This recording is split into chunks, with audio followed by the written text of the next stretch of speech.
భగవద్గీత పుస్తకం చదివిన తర్వాత ఎవరికైతే సందేహాలు రాలేదో అతనికి భగవద్గీత మొత్తం అర్థమైంది, లేదా అతనికి స్థితప్రజ్ఞ అంటే సుఖ దుఃఖాలకు చలించని స్వభావం ఇదివరకే ఉంది, లేదా అతనికి తెలుసుకునే ఆసక్తి లేదు అని అర్థం.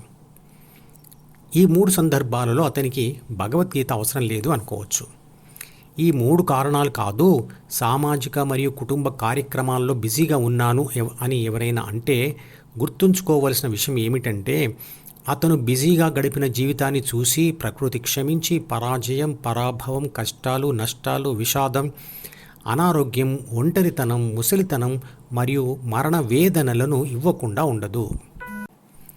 అవి వచ్చిన సమయంలో వాటిని తట్టుకునే రక్షణ కవచం అయిన ధ్యాన ఫలితం అతని దగ్గర లేకపోతే అవి అతను వరుసగా గెలిచిన గెలుపులను లేదా అతని గత జీవిత సంతోషకరమైన జ్ఞాపకాలను అతనికి గుర్తు చేస్తూ అతని ఓడిపోయిన విషాదమును మరింత తీవ్రతరం చేస్తాయి. ఎంత ఎత్తు మీద నుంచి పడితే అంత పెద్ద దెబ్బ తగులుతుంది కదా. అప్పుడే అతను మనసు గతి ఇంతే, మనిషి గతి ఇంతే అని పాట పాడుకుంటూ డిప్రెషన్లోకి వెళ్ళిపోతాడు. ఆ పాట లింకును వీడియో డిస్క్రిప్షన్లో ఉంచుతున్నాను, వినండి. జీవితంలో పరాజయం, పరాభవం, కష్టాలు, నష్టాలు, విషాదం, అనారోగ్యం, ఒంటరితనం, ముసలితనం వస్తే వాటిని తట్టుకోవడానికి కావలసిన స్థితప్రజ్ఞ అనే ఆయుధం అప్పటికప్పుడు తయారు చేయబడే ఐస్ క్రీమ్ కాదు కాబట్టి చిన్నతనంలోనే దానిని మొదలుపెట్టాలి. ఆ సాధన దశాబ్దాల సమయం తీసుకుని చివరిగా స్థితప్రజ్ఞని ఇస్తుంది. మాకు అలాంటి సమస్యలు రావు, మేము రోజు దేవుడిని పూజిస్తాం కాబట్టి మమ్మల్ని దేవుడు కాపాడుతాడు అంటారా? ఇక్కడ 2 పదాలు చాలా ముఖ్యమైనవి. ఒకటి పూజ, రెండవది దేవుడు కాపాడడం. ఈ 2 కూడా ఆధ్యాత్మికతకు సంబంధించిన పదాలు, భౌతిక విషయాలకు మరియు విధానాలకు సంబంధించిన పదాలు కాదు. అంటే ఆధ్యాత్మిక పద్ధతిలో దేవుడిని పూజిస్తే ఆ దేవుడు భక్తుడిని ఆధ్యాత్మికంగా మాత్రమే కాపాడడం జరుగుతుంది. నిజానికి దేవుడు ఆధ్యాత్మికంగా కూడా కాపాడడు, కానీ సాధన లేదా పూజ ఫలితంగా భక్తుడు కాపాడబడడం జరుగుతుంది. ఆధ్యాత్మికంగా కాపాడబడడం అంటే ధ్యాన ఫలితం అంటే స్థితప్రజ్ఞ పొందడం. అదే శాశ్వత శాంతి, ఆనందాలను ఇచ్చేది. అదే స్వర్గం. ధ్యానం చేయకపోతే అంతవరకు ఉన్న నరకం కొనసాగుతుంది. ఇందులో దేవుడు చేతులతో ఇచ్చేది ఏమీ లేదు. చేసే ధ్యానానికి ఫలితంగా అది దొరుకుతుంది.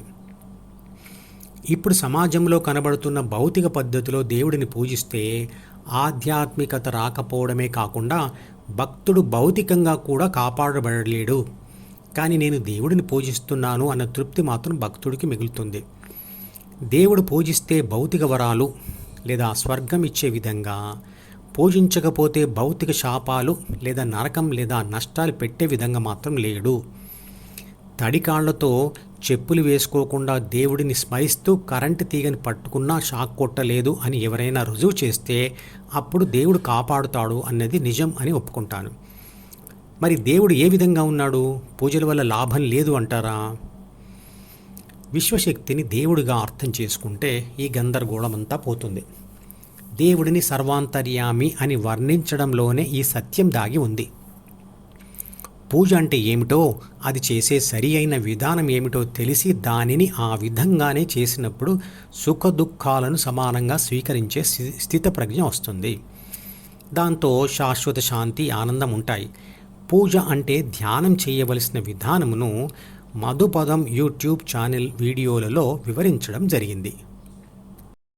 ఈ మధుపదం యూట్యూబ్ ఛానల్ వీడియోని సబ్స్క్రైబ్ చేసి గంట గుర్తును నొక్కి ఆల్ని సెలెక్ట్ చేసి ప్రతిరోజు యూట్యూబ్ ఓపెన్ చేసి అడుగున ఉన్న సబ్స్క్రిప్షన్ బటన్ నొక్కితే అన్ని లేటెస్ట్ వీడియోలు చూడవచ్చు.